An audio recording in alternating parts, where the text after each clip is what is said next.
Vamos a abrir nuestras Biblias en Marcos 5, versículo 25. Marcos 5, del versículo 25, por favor. Y la palabra de Dios dice así, ¿no?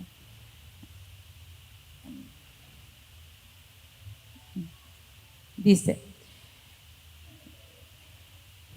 pero una mujer que desde hacía 12 años padecía de flujo de sangre, dice, y había sufrido mucho de muchos médicos y gastado todo lo que tenía y nada había aprovechado, antes le iba peor. Cuando oyó hablar de Jesús, vino por detrás entre la multitud y tocó su manto, porque decía: si tocare tan solamente su manto, seré salva. Y enseguida la fuente de su sangre se secó y sintió en el cuerpo que estaba sana de aquel azote, ¿no? Al leer este pasaje bíblico, ¿no?, vamos a encontrar una lección para todos los tiempos, ¿no? Y el principio que nos va a introducir a esta historia dice lo siguiente: no entendemos por qué unos sufren más que otros, solo confiamos en Dios, ¿no? No entendemos por qué unas personas sufren más que otras, no lo entendemos, solo nos queda confiar en Dios. Este principio nos confronta con una realidad, ¿no?, en que en todos los tiempos se ha visto, ¿no? Algunas circunstancias en la vida de las personas son la misma, pero son diferentes consecuencias, son diferentes sufrimientos, ¿verdad? Si hablamos, por ejemplo, de una madre soltera, ¿no?, podemos encontrar a una madre soltera que tiene el apoyo de sus padres, incluso la ayudan a estudiar, la ayudan con el niño, ¿verdad? También vemos a otra madre soltera que tiene el apoyo del papá del niño, ¿verdad? Pero vemos a una madre soltera que no tiene apoyo de nada, ¿no? No tiene apoyo, y cuando quiere trabajar en algo no le dan trabajo porque no puede cumplir, porque tiene al niño, porque no puede ir al trabajo porque no hay quien le cuide a ese niño. Y si entra al negocio, ese niño sufre porque, no sé si ustedes ven a veces en las pistas, ¿no?, los niñitos ahí caminando al ladito de la mamá vendiendo caramelos, ¿verdad? O sea, se dan cuenta, una circunstancia con diferentes consecuencias, ¿verdad? Entonces no entendemos por qué algunos sufren más que otros, ¿verdad? Y si hablamos, por ejemplo, de las madres solteras que reciben un sueldo, ¿no?, un dinero, vemos que algunas mamás solas le dan una cantidad considerable y a otras les dan una miseria, ¿no? ¿Por qué? ¿Por qué unas sufren más y por qué otras sufren menos? Cuando, por ejemplo, hablamos de las enfermedades, ¿no? Algunas personas pueden enfrentar las enfermedades, tienen oportunidades de buenos médicos, tienen oportunidades, conocen al fulano, al sultano que trabaja en tal lugar y te contacta y tienes acceso y te operan y qué sé yo, ¿no? Tengo una clienta, por ejemplo, que a ella le han operado las dos vistas, prácticamente le han reemplazado las dos vistas, ¿no? Y sin embargo, vemos a más de uno, incluso hermanos en Cristo, que están en la larga espera de que le operen de la vista, ¿verdad? ¿Por qué? ¿Por qué algunos sufren más, algunos sufren menos? Si hablamos, por ejemplo, de la muerte, ¿no? Algunos mueren. Tengo una amiga muy íntima que a su bebé la dejaron morir, su bebita de 2 meses. La bebé murió prácticamente de 4 mesecitos. La dejaron morir, ¿no? Pero ¿por qué hay otros bebés que viven? ¿Por qué? ¿Por qué el sufrimiento para unos es poco y para otros es menos, ¿no? Solo nos queda confiar en Dios. Solo sabemos que Él está al control. Y así podríamos enumerar diferentes adversidades, diferentes circunstancias adversas que traen sufrimiento. Pero nuestra esperanza y nuestras fuerzas están solo en la confianza que tenemos en Dios. Ya sea porque tenemos ayuda o ya sea porque no tenemos ayuda, ya sea porque tenemos influencias o ya sea porque no tenemos influencias, solo nos queda confiar en Dios, ¿verdad?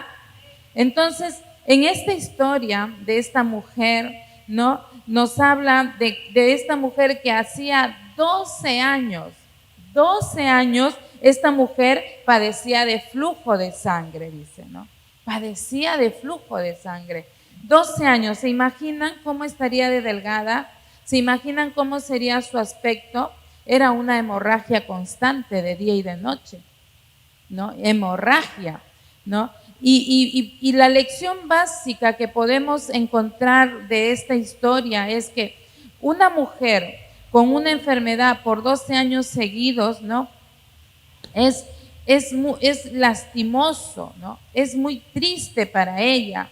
Esta enfermedad podríamos relacionarla con la vida, con nuestras crisis en nuestras vidas. Ella padecía de flujo de sangre, 12 años.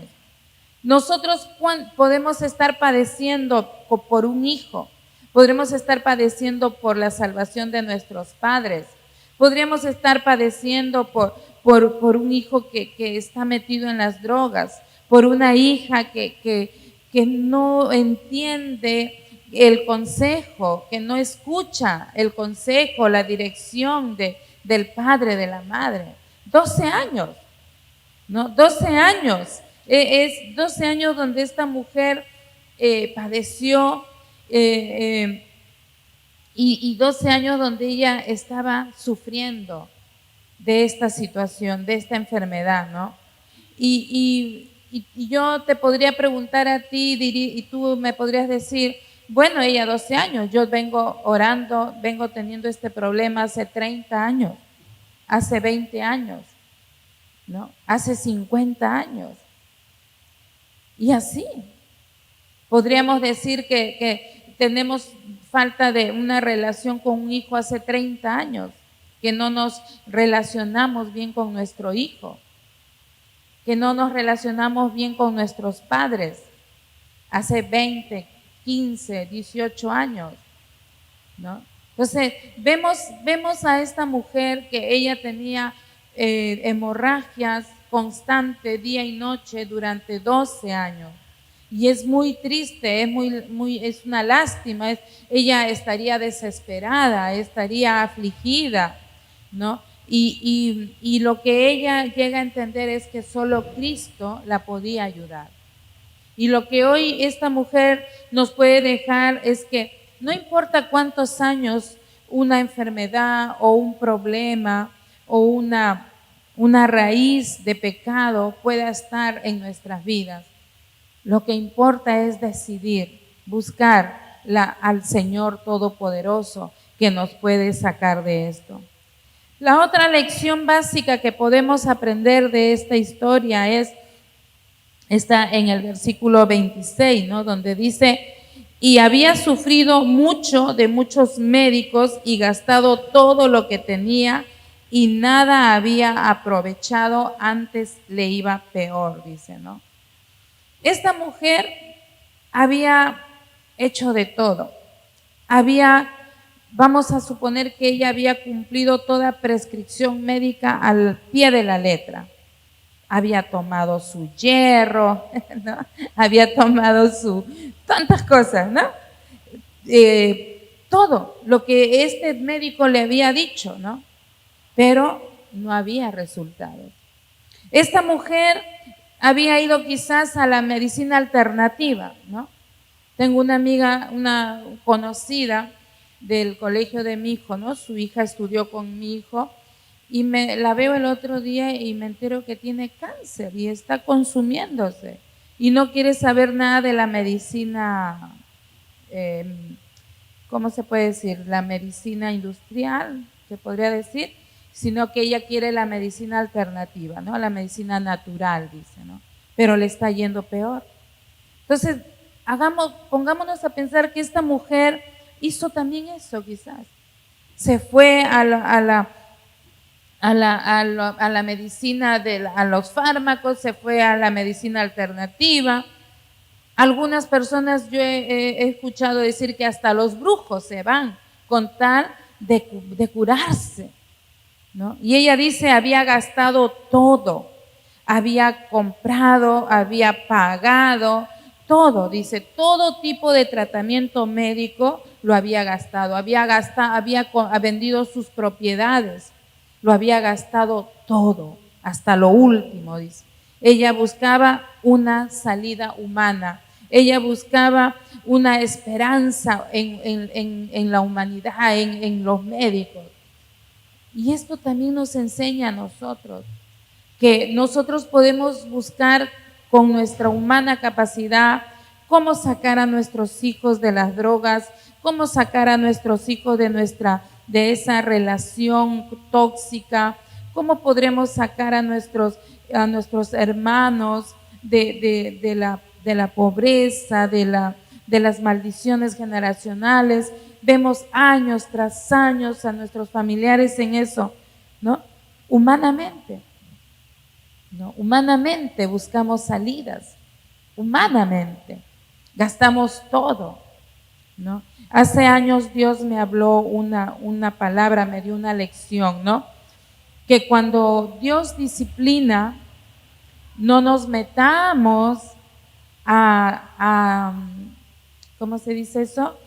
A suavizar la disciplina de la otra persona, porque entonces a nosotros también nos caerá, ¿no?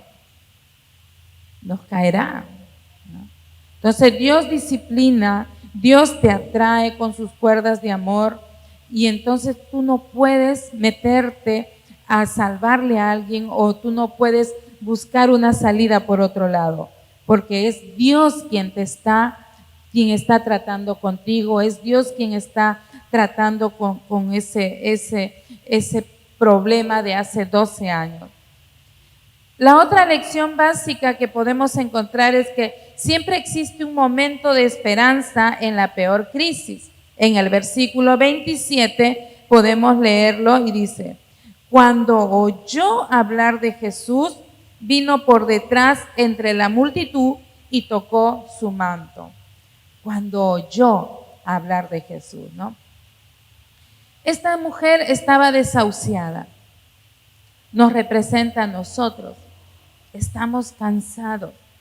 Ya hemos ido al psicólogo, al psiquiatra, hemos tratado, hemos peleado, hemos gritado, hemos llorado, todo hemos buscado, todas las salidas, ¿no?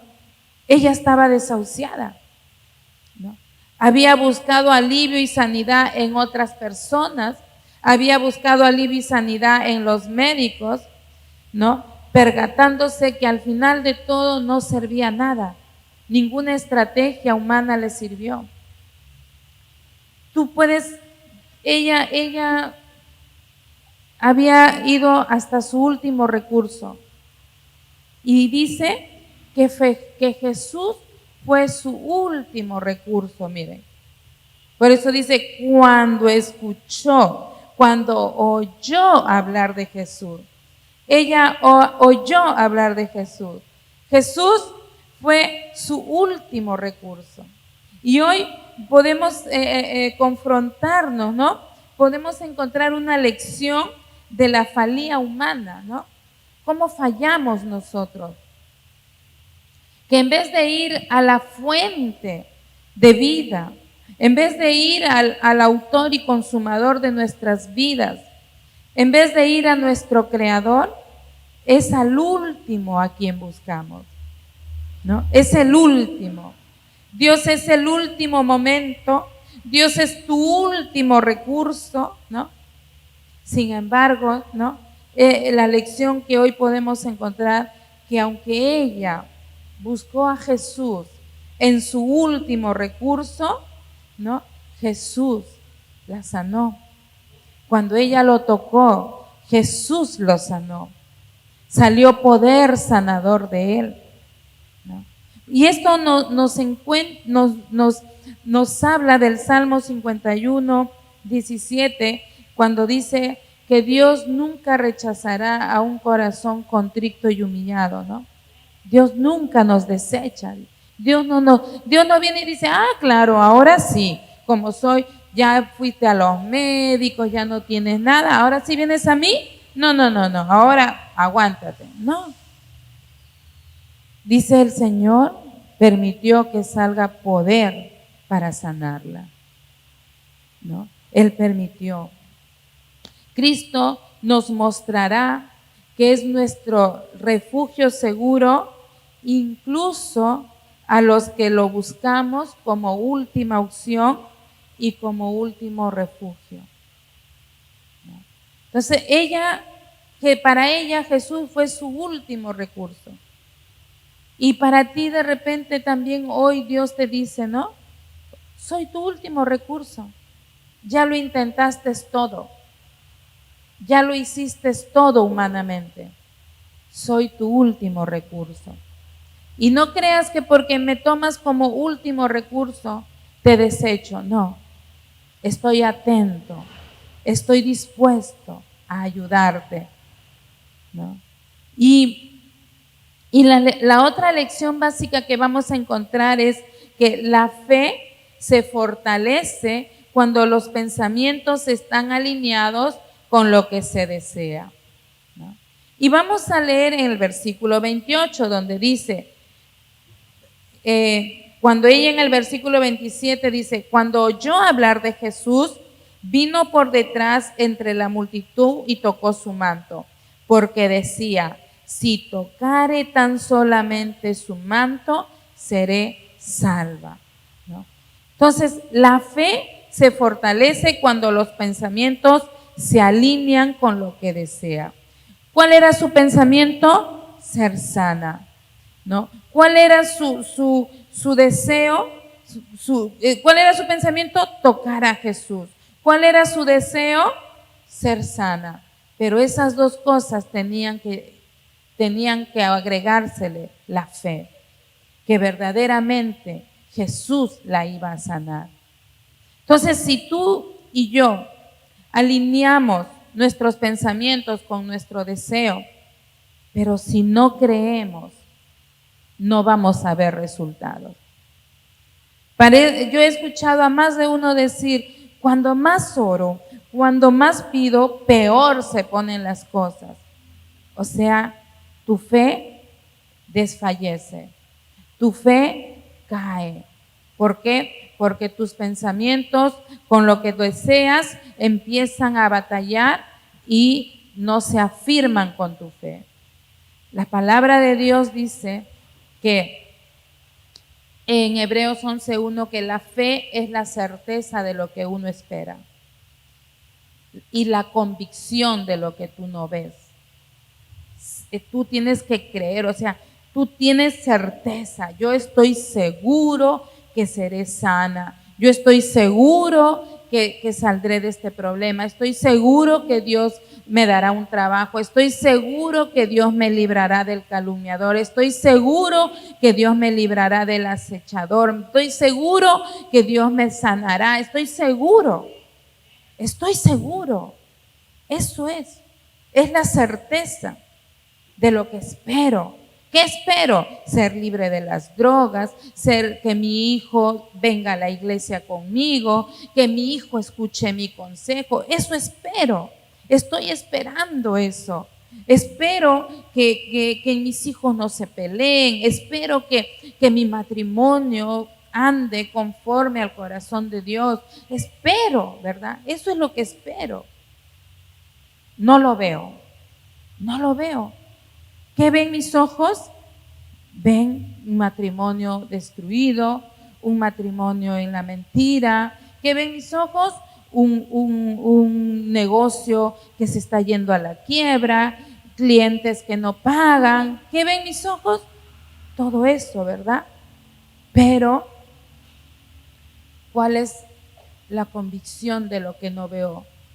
que aunque mis ojos vean eso, en quien yo confío, que es mi Jesús, Él me dice que yo no tema ni desmaye, ¿verdad?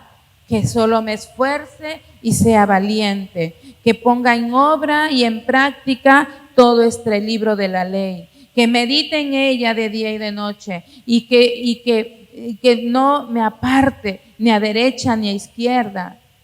Eso me habla. Entonces, aunque yo vea lo que vea en mis hijos, yo seguiré creyendo. La fe de esta mujer fue estupenda. La fe de esta mujer fue reconocida por Cristo, porque su fe hizo que salga poder de Él para que ella sea sana. Ella decía, Él tiene el poder, por lo tanto, si yo tan solo lo toco, no necesito que Él me mire, no necesito que Él me toque. Si yo lo toco, Él me sanará. Entonces muchos de nosotros estamos esperando que baje un ángel y nos hable. Muchos de nosotros estamos esperando que qué sé yo, una voz de trompeta ordene a nuestros hijos obediencia, qué sé yo. Y no, tenemos que tener la fe de esta mujer, que si tan solo nos acercamos a Él, Él nos sanará, Él nos contestará, Él hará algo en nuestras vidas, ¿verdad? Ella decía, Él tiene el poder, Él tiene el poder.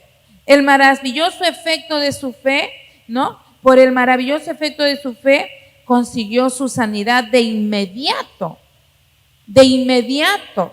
Dice, ella sintió que cesó la sangre. De inmediato sintió. Entonces yo quiero que ahorita tú te pongas a pensar, ¿qué es lo que hace 12 años? ¿No? A mí, yo me acuerdo cuando yo inicié mi vida en Cristo, ¿no?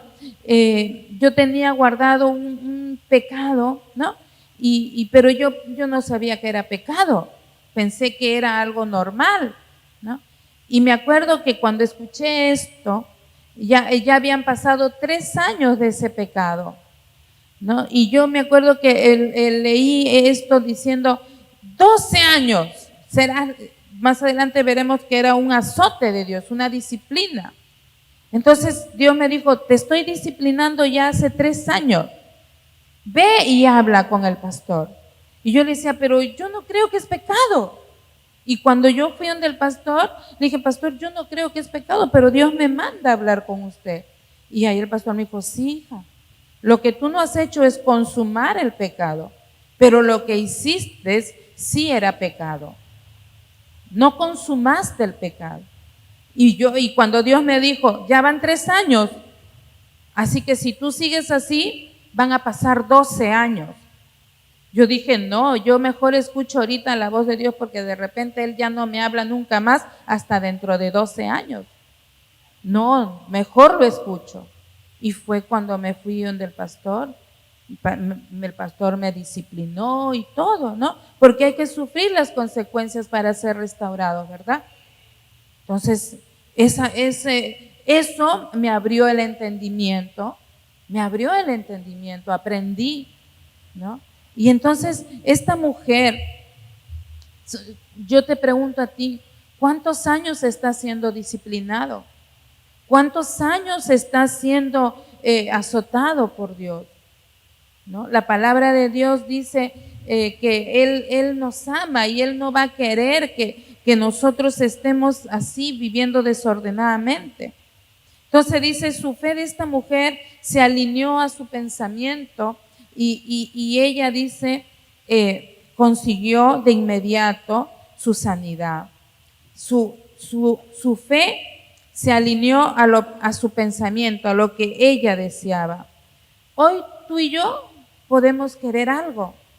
Hoy tú y yo necesitamos algo de Dios. Pero si no alineamos nuestro pensamiento con nuestra fe, no vamos a ser libres. No vamos a ser libres.